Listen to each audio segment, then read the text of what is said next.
আসসালামু আলাইকুম। BD server সলিউশনসের পক্ষ থেকে আমি মোহাম্মদ তারেক মুসা আপনাদের সবাইকে স্বাগতম জানাচ্ছি। আশা করছি সবাই ভালো আছেন। Japanese SU spam cyber attack, এই অ্যাটাকের নাম প্রথম শুনেছেন কে? প্রিভিয়াসলি আমি গত কিছুদিন আগে একটি কন্টেন্ট তৈরি করেছিলাম। কন্টেন্টের নাম হচ্ছে what is Japanese SU spam. আপনারা এখানে হোয়াট ইজ জাপানিজ এসইউ স্প্যামের ডেফিনিশনটা দেখতে পাচ্ছেন। আমরা এই কন্টেন্টে এসইউ স্প্যাম বা জাপানিজ এসইউ স্প্যাম এটা সম্পর্কে বিস্তারিত বলা হয়েছে। এটা এক ধরনের ম্যালওয়্যার অ্যাটাক, যেটা এক ধরনের সাইবার অ্যাটাক। বেশিরভাগ ক্ষেত্রে ওয়ার্ডপ্রেস ওয়েবসাইটে এই ধরনের অ্যাটাক ম্যালওয়্যার ইনজেক্ট হয়ে থাকে। আজকে টিউটোরিয়ালে আমরা এটা সলিউশন করব, এটাকে রিমুভ করব। চলুন শুরু করা যাক। প্রথমত আমরা যে কোনো একটি ব্রাউজারে আসব। আপনি যে কোনো একটি ব্রাউজারে এসে প্রথমে এটি লিখবেন সাইট : আপনার ওয়েবসাইটটির নাম, অথবা এইটার সাহায্যে আপনি দেখেও নিতে পারবেন আপনার ওয়েবসাইটে জাপানিজ এসইউ স্প্যাম অথবা ম্যালওয়্যার অ্যাটাক হয়েছে কিনা। bdserversolutions.com দেখতে পাচ্ছেন। আমি যখনই আমার ওয়েবসাইটটি লিখে bdserversolutions.com দিয়েছি, অসংখ্য জাপানিজ কন্টেন্ট, অসংখ্য পেজ, কারণ তারা এই অ্যাটাকটি করেছে বেশ অনেক দিন হয়ে গিয়েছে। আমি এখন পর্যন্ত রিমুভ করি নাই কন্টেন্ট বানানোর জন্য। আর যদি এফেক্টেড সাইট ছাড়া অন্য কোনো ওয়েবসাইট আপনি লিখে দেন, অর্থাৎ এটা আমার আরেকটি সাইট যার মধ্যে কোনো প্রকার ম্যালওয়্যার ইনজেক্ট হয়নি, দেখতে পাচ্ছেন কোনো প্রকার জাপানিজ কন্টেন্ট নাই। অর্থাৎ গত কিছুদিন আগে আমাকে কিছু মানুষ জানিয়েছিল, যখনই বিডি সার্ভার সলিউশনস লিখে সার্চ দেওয়া হচ্ছে দেখা যাচ্ছে কিছু জাপানিজ কন্টেন্ট দেখা যাচ্ছে। এক্ষেত্রে কিন্তু খুব সিরিয়াসলি খুব বেশি দেখা যাচ্ছে না, যখন সে মোটামুটি ওয়েবসাইটের নামটা পুরোপুরি লিখে। কিন্তু তাদের অ্যাটাকটা এত বেশি সিরিয়াস, যখন আমি এভাবে লিখে দিচ্ছেন আপনি সাইট : আপনার ওয়েবসাইটটির নাম, তখন দেখতে পাবেন কী পরিমাণ ফাইল, কী পরিমাণ ডিরেক্টরি তারা জেনারেট করেছে। ওকে, আমি যদি এখানে 7 নম্বর সিরিয়াল পর্যন্ত চলে আসি, 10 নম্বর পর্যন্ত চলে আসি, দেখবেন যে সমস্ত জাপানিজ কন্টেন্ট, কারণ অলরেডি আমার এখানে অ্যাটাক ম্যালওয়্যার ইনজেক্ট হয়েছে বেশ অনেক দিন হয়ে গিয়েছে। চলুন এটা সলিউশনে চলে যাই। প্রথমত আপনাদেরকে যেতে হবে গুগল সার্চ কনসোলে যাওয়ার পরে আপনি আপনার ওয়েবসাইটটি, ইনফেক্টেড ওয়েবসাইটটি সিলেক্ট করবেন। চলুন প্রথমে আমরা দেখব কতগুলো অ্যাটাক, কতগুলো ফাইল তারা জেনারেট করেছে। আপনি ওখান থেকে পেজেসে চলে আসবেন। সার্চ কনসোলে আপনার ওয়েবসাইটটি কানেক্টেড থাকবে। কীভাবে গুগল সার্চ কনসোলে অ্যাকাউন্ট করতে হয় সেটা অন্য আরেকটি টপিকস, আপনারা দেখে নেবেন। আমার অলরেডি কন্টেন্ট তৈরি করা রয়েছে। আমরা এখন ওখান থেকে পেজেসে চলে আসি। পেজেসে চলে আসার পর দেখতে পাচ্ছি ইন্ডেক্সড হচ্ছে 38,000, নট ইন্ডেক্স হচ্ছে 8,807 কে, প্রায় 8 লক্ষ ফাইল ডিরেক্টরি এখন পর্যন্ত গুগল কী করেনি, ইন্ডেক্স করেনি। আর এরপরে এটাকে একটু স্ক্রল করবেন। স্ক্রল করবো হোয়াই পেজ ইজন্ট ইন্ডেক্সড, কেন পেজগুলো ইন্ডেক্স হয়নি। গুগল যখন ভ্যালিড কোনো পেজ পায়, ভ্যালিড কোনো সোর্স পায়, তখন ওই ফাইলটাকে ইন্ডেক্স করে। ইন্ডেক্স করতেও কিছুদিন সময় নেই। যখনই তারা সাসপিশিয়াস কোনো কিছু পেয়ে যায়, তখন ওই ফাইলটাকে ইন্ডেক্স করে না। তা আপনি যখন এটাকে স্ক্রল করবেন, এখানে আরেকটা জিনিস দেখতে পাচ্ছেন, ক্রলড, কারেন্টলি নট ইন্ডেক্স। কী পরিমাণ, 8,86,155টি ফাইল এখন পর্যন্ত ক্রলড রয়েছে। ক্রলড মানেই হচ্ছে injected false malicious code not existing your page. আপনার পেজের মধ্যে এক্সিস্ট করে না, যেটা আপনি করেন নাই, কিন্তু আপনার ডিরেক্টরির মধ্যে তারা ম্যালিশিয়াস কোডগুলোকে পাচ্ছে। গুগল যখনই এ ধরনের সাসপিশিয়াস কোনো অ্যাক্টিভিটি পায়, তখন সেই ফাইলগুলোকে, ডিরেক্টরিগুলোকে ইন্ডেক্স না করে তাদেরকে ক্রলডের মধ্যে রেখে দেয়। হ্যাঁ, যেন আমরা এটাকে সলিউশন করে নিতে পারি এবং রিমুভ করে ফেলতে পারি। সেজন্য চলুন এই 8,86,000 ফাইল এখন আমাকে রিমুভ করতে হবে আমার ওয়েবসাইটটি টিকিয়ে রাখার জন্য। ওকে, এরপর আপনারা এখানে ক্লিক করবেন। ক্লিক করার পরে এফেক্টেড ফাইল হচ্ছে 8,86,000। এক্সপোর্টে ক্লিক করবেন। এক্সপোর্টে ক্লিক করার পর গুগল শিটে ক্লিক করবেন। গুগল শিটে ক্লিক করার পর ট্যাবলসে যাবেন। ট্যাবলসে যাওয়ার পরে দেখতে পাবেন যে এটাকে এক্সপান্ড করবেন। দেখতে পাচ্ছেন অসংখ্য .html ফাইল। দেখেন এখানে কোনো কিছুই কি না আমার কন্টেন্ট না, সবগুলো জাপানিজ কন্টেন্ট।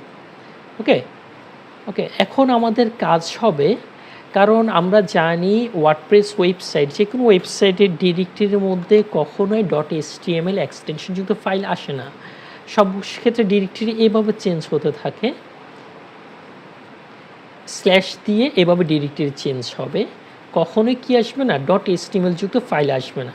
এখন আমাদের কাজ হচ্ছে এই ফাইল সবগুলোকে সিলেক্ট করা। আমি সমস্ত ফাইলকে সিলেক্ট করে নিচ্ছি। তারা বেশ অনেক দিন সময় পেয়েছে, যার কারণে অসংখ্য ফাইল জেনারেট করে ফেলেছে।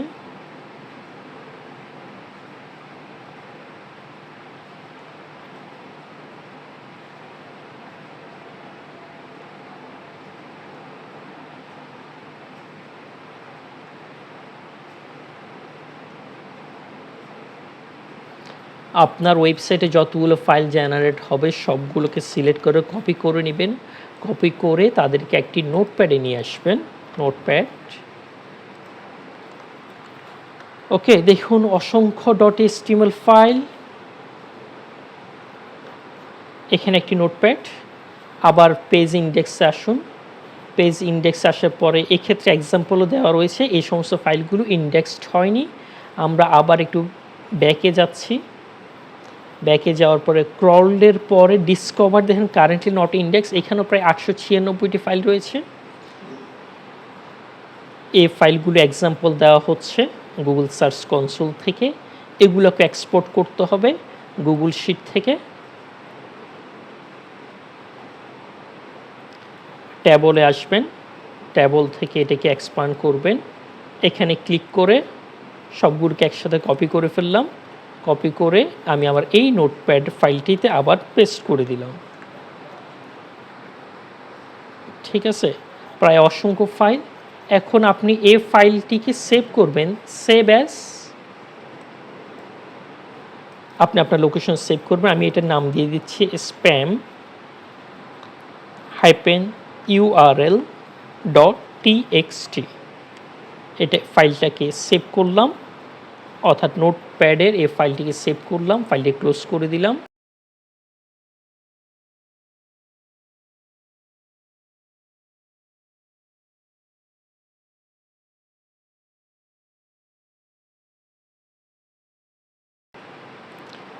আপনি আসবেন ফাইল ম্যানেজারে।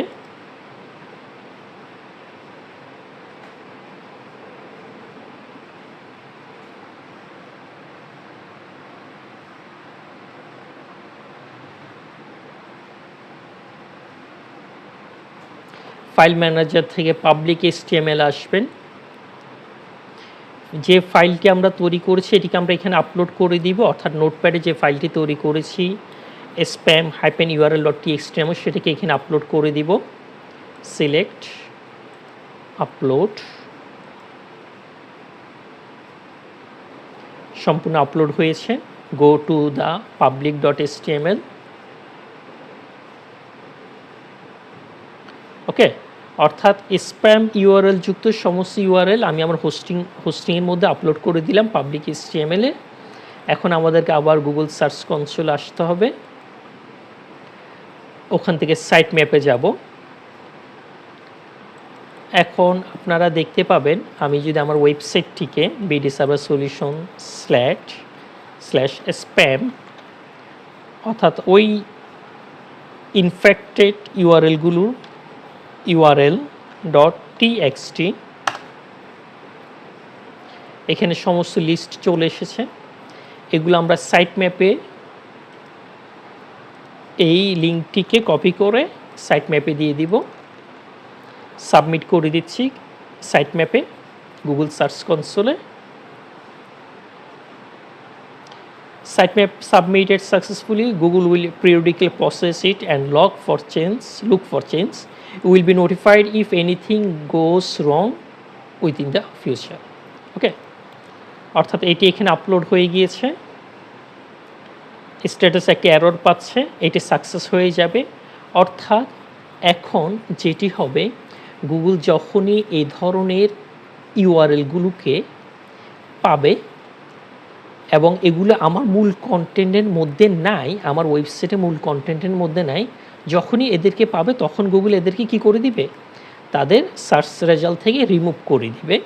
এটার জন্য আপনাকে প্রায় সপ্তাহখানিক 10 দিন ওয়েট করতে হতে পারে। এভাবে আমরা এই ধরনের স্প্যাম ম্যালওয়্যারগুলোকে রিমুভ করতে পারবো। আরও একটি কাজ করব, চলুন সেটি করি। আপনার এই ক্ষেত্রে হোস্টিং প্রোভাইডারে চলে যাই। হোস্টিং প্রোভাইডারে public.html, এক্ষেত্রে একটি ফাইল রয়েছে, ফাইলটি খুঁজে নিচ্ছি, robots.txt। এই ফাইলটিকে আমরা একটু এডিট করব, এডিট।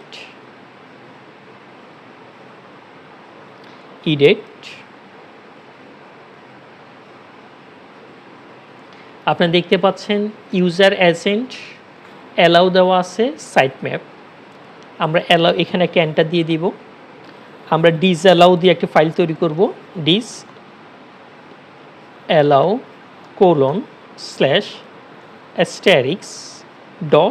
:**html শেষে $। অর্থাৎ এই ধরনের এক্সটেনশনযুক্ত ফাইল যেন জেনারেট করতে না পারে, ম্যালওয়্যার ইনজেক্ট যারা করেছে তারা যেন এই ধরনের ফাইল জেনারেট করতে না পারে, সেই জন্য আমরা এক্ষেত্রে এটাকে ডিসঅ্যালাউ করে দিচ্ছি। .html যুক্ত কোনো ফাইল এখন থেকে আর কি হবে না, অ্যালাউ হবে না, সে জেনারেট করতে পারবে না। এই কাজটি আমরা করেছি কোথা থেকে, robots.txt থেকে। তাহলে ইউজার এজেন্ট ডিসঅ্যালাউ :***html, এরপর হচ্ছে একটা $সাইন দিবেন। অর্থাৎ .html যুক্ত কোনো ফাইল এখান থেকে জেনারেট হবে না। ওকে, এটাকে সেভ দিয়ে দিচ্ছি। ওকে, আপনি আবার ফাইল ম্যানেজারে চলে আসবেন, রিফ্রেশ দিয়ে দিবেন। এটিকে আবার প্রয়োজন একটু চেক করে নিতে পারেন ভিউ থেকে। ঠিক আছে, ইউজার এজেন্ট ডিসঅ্যালাউ, এই ধরনের ফাইল জেনারেট হবে না, আর অ্যালাউ রয়েছে সাইট ম্যাপের মধ্যে। ওকে, তাহলে আমরা কয়টি স্টেপে কাজ করলাম। প্রথম হচ্ছে আমরা ওয়েবসাইট থেকে দেখলাম আমার সাইটটি ইনফেক্টেড কিনা। সেকেন্ড স্টেপে কাজ করলাম আমরা গুগল সার্চ